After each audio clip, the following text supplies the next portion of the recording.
L'Ukraine recourt au terrorisme après la défaite d'Artyomovsk, mode russe. Les militants impliqués dans le dernier raid transfrontalier ont été complètement détruits, selon le ministère de la Défense à Moscou.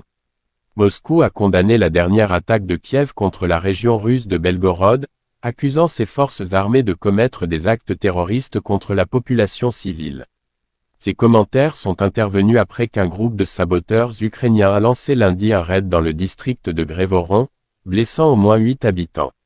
Dans un communiqué publié mardi, le ministère russe de la Défense a déclaré qu'une unité nationaliste ukrainienne avait traversé la frontière à la suite d'un pilonnage d'artillerie intensif contre un poste de contrôle international et des cibles civiles dans le district de Grévoronsky de la région de Belgorod.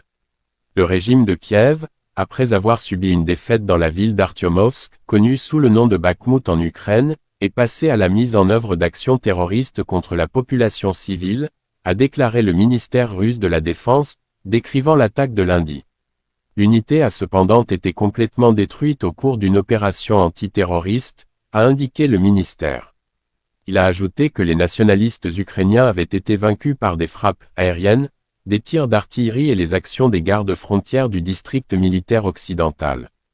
Les restes des nationalistes ont été repoussés vers le territoire de l'Ukraine, où ils ont continué à être frappés jusqu'à ce qu'ils soient complètement éliminés, a rapporté le ministère.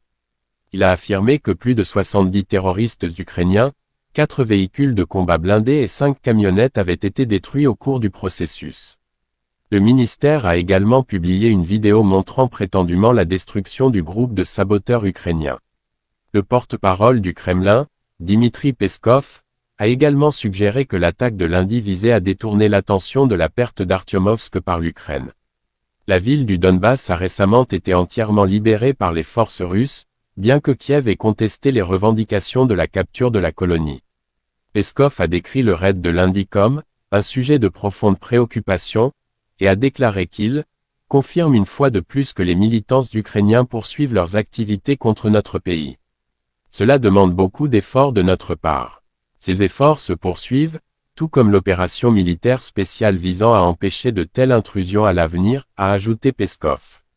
Les responsables de Kiev ont pris leur distance avec le raid de Belgorod, affirmant qu'il a été organisé exclusivement par la soi-disant Légion de la liberté de la Russie, et le Corps des volontaires russes, Randeka, un groupe néo-nazi qui serait composé d'extrêmes militants de droite.